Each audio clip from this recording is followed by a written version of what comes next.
You are getting 100% Jodi on Women Taking the Lead. To truly deliver a high-quality workshop, you have to love it.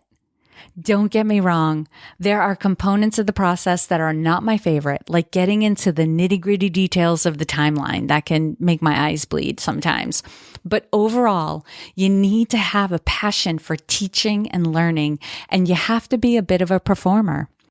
Hello, my name is Jodi Flynn and welcome to Women Taking the Lead, where we are all about creating blasts of inspiration to help you overcome self-doubt so you can lead with confidence, integrity, and a sense of humor. Head over to womentakingthelead.com to join the community and get the resources to support you on your leadership journey. Now, your future awaits, so let's get started. Hello, everyone, and thank you for joining me. It is a sunny and crisp October day here in Maine, and I hope you are enjoying the current season you are in, wherever you are in the world. I had an opportunity recently to deliver a couple of full-day workshops for a local organization, and I was struck again by how much I love delivering workshops. High-quality workshops are a fantastic way to deliver training in a way that allows the participants to start playing with or grappling with the concepts you're teaching. The workshop format is ideal when you're working with a group that will benefit from learning side by side, such as a team from the same company, or it can also be ideal when the group would benefit from learning from each other. This could be a mix of people from different industries, backgrounds, levels of experience. The workshop can act as a conduit to exchange knowledge and provide feedback. Workshops are one of my favorite ways to teach because the attendees get involved and start making the content meaningful for them. I will often turn a presentation into a workshop, and it's always well received. I don't know how you feel about it, but when I go to attend a workshop, a seminar, a conference, if I'm already coming up with ideas and starting to put some of the ideas and concepts into action while I'm there, I start to feel like I've been getting my money's worth. When I think of workshops, I think interactive and engaged, workbooks, worksheets, paired sharing, small group exercises, and whole group discussions. In fact, as the person leading the workshop, the more I can minimize my time talking and maximize the time the participants are talking, the better. I've been asked to do workshops for organizations, and I've also organized workshops for the public. Both of these can be gratifying, and they each have their pros and cons. When an organization asks you to do a workshop, they're going to take care of most of the logistics, marketing, and other communications. They're also going to pay you an agreed upon amount of money, so even if some people need to back out, you don't have to issue refunds. The situation takes a lot of work off your plate, but you don't have a lot of control either. You may not have any say in the location, the skill or knowledge level of the participants, choices for refreshments, etc. The one thing you do want to make non-negotiable, if this applies to the workshops you're doing, is to limit the number of participants in the workshop. Much like a classroom, there is an ideal ratio of facilitators to participants for maximum learning and engagement, and that number will usually fluctuate between 16 to 20 participants to one facilitator. It really all depends on the content of the workshop and the skill level of the participants with the particular topic you are addressing, right? So it's up to you to determine how much of you is going to be needed by each of the participants at any point in the workshop. You don't want to set yourself up for a situation that could be frustrating and disappointing for both the participants and for yourself. For an organization, there's also more work leading up to being asked to do the workshop. There's likely been networking and exploratory meeting to assess the specific needs, proposal writing, and the negotiation of the final details before you even know if you're doing the workshop for sure. And there's no guarantee you'll get to deliver the workshop. All of your effort may be for naught if they determine that now isn't the right time or you are not the exact fit they are looking for. And even if now's not the right time and, somewhere down the road they come back and, they open up the conversation again, you may not have to start back at square one, but you are going to replay some of those initial conversations again. So it's an additional time investment for you. You can usually earn more money doing workshops for organizations, but also consider the amount of time you'll invest before you get paid to deliver the workshop.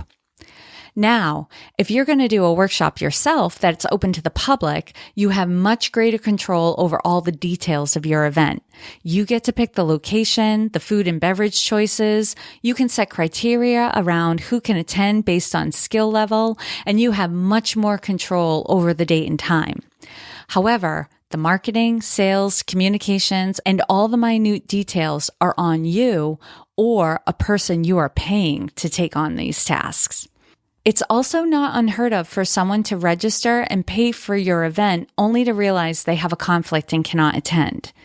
Just know that they will likely ask for a refund even if you have clearly communicated a no refund policy. So it's up to you to decide how you're going to handle that situation. It's not a black and white. It can be gray. And again, it's up to you to decide how you handle those situations. And also keep in mind, if your workshop doesn't sell out in advance, you will be continuing to put time, energy, and possibly money into marketing your workshops and doing sales calls right up until the day before the workshop or whenever your hard stop is. You have much more control in this scenario, but you also have a lot more work or have to pay someone to take on that work. And to be honest, I love both types of workshops. I love the whole process of getting to know an organization, their people, and their needs. I love being able to arrive with the majority of the details taken care of. I can then focus on giving the best I have to give, right? And I'm not worried about setting things up and putting the food out and putting ice in the bowl that's going to have the drinks and all of that. I'm not worrying about all of that. I also love offering what I have to give to those who are working for themselves or whose organizations don't offer the type of training that I do, even though it's more work to do a public workshop and often doesn't pay as much as delivering a workshop for an organization. I find it to be incredibly gratifying. Like there's a need out there and I get to fill it. I get to take care of these people. That makes me feel great. And if you've been delivering workshops in either scenario, you know exactly what I'm talking about. And this is a good time to take a quick break to talk about a tool that can definitely help you stay organized and communicating clearly when you're planning a workshop. Wait for it. Text Expander. You knew that was coming, right? You unlock your productivity with Text Expander. For iPad and iPhone users, Text Expander supports iOS 13 dark mode and more. Text Expander for Teams unifies your organization's voice with shared snippets. You can manage who sees the snippets by making different groups for your departments. For instance, customer support and sales see the snippets that they need alone. Make everything you write repetitively available everywhere you type. So text documents, spreadsheets, web forms, and more. You can also turn your snippets into forms with fill-in and pop-up fields, optional text blocks, autofill dates and times, and graphics. Text Expander is available for macOS, Windows, Chrome, iPhone, and iPad. And if you've been listening to this podcast for the past couple of years, Text Expander has been my sponsor for quite some time. If you've been listening to all of the functionality that they provide, they just keep getting better and better and better. It is worth the investment to get Text Expander and at least try it out. So here's how you do it. You go to textexpander.com/podcast and select Women Taking the Lead from the drop-down list to get 20% off your first year. So again, to get that 20% off your first year of Text Expander, visit textexpander.com/podcast and select Women Taking the Lead from the drop-down list. Now, I want to go into talking about the qualities that will serve you in delivering workshops. To truly deliver a high-quality workshop, you have to love it. Don't get me wrong. There are components of the process that are not my favorite, like getting into the nitty-gritty details of the timeline. That can make my eyes bleed sometimes. But overall, you need to have a passion for teaching and learning, and you have to be a bit of a performer. Depending on the length of your workshop, you may need to keep the energy of the room within a range that is conducive for learning. And to do that, you need to keep the attention of the attendees on the topic at hand. I'm not saying you have to do a song and dance or some cartwheels to keep everyone focused on the matter at hand, but you do need to be interesting, engaging, and a bit entertaining.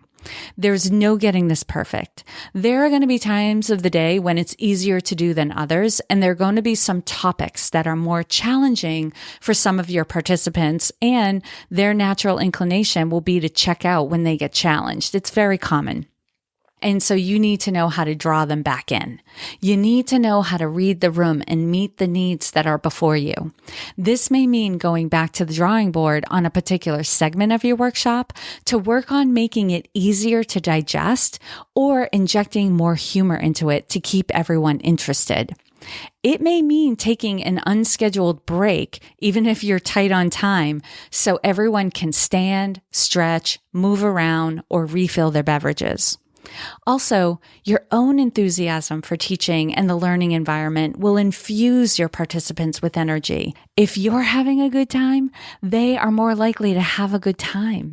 People can tell if you're having a good time or not, and they use this to determine whether or not they're having a good time. Your enthusiasm and enjoyment may not win over all participants, but you will win over most. Now, a private workshop may have one or two participants who didn't want to be there or don't initially see the value, right? They were told by their manager or somebody else that they needed to attend this training and they're kind of not happy about it. But if you're good at your craft and you don't take their attitude personally, they will usually walk away saying they did pick up one or two new things that will be valuable to them.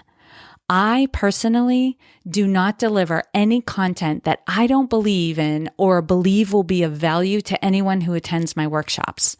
So when someone arrives thinking they are wasting their time and they give me the opportunity to change their perspective, I feel so gratified.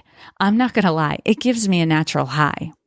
All right, we covered the difference between private and public workshops and the qualities that will make for a high quality workshop. In the next episode, I'm going into some best practices for planning and preparing your workshops. If you've been doing workshops, I'd love to hear from you. What have your experiences been, right? We've both been in the trenches and I want to hear what you've been through.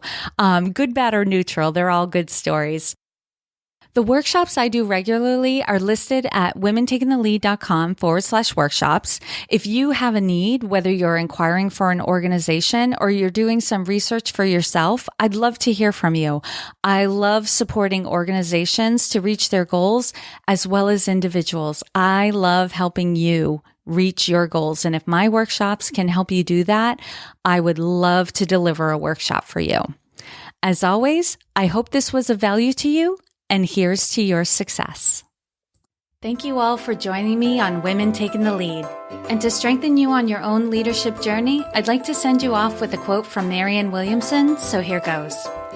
Our deepest fear is not that we are inadequate. Our deepest fear is that we are powerful beyond measure. It is our light, not our darkness, that most frightens us. We ask ourselves, who am I to be brilliant, gorgeous, talented, fabulous? Actually, who are you not to be? You are a child of God. Your playing small does not serve the world. There is nothing enlightened about shrinking so that other people won't feel insecure around you. We are all meant to shine as children do. We were born to make manifest the glory of God that is within us. It's not just in some of us, it's in everyone. And as we let our own light shine, we unconsciously give other people permission to do the same. As we are liberated from our own fear, our presence automatically liberates others. Again, thank you for joining me, and here's to your success.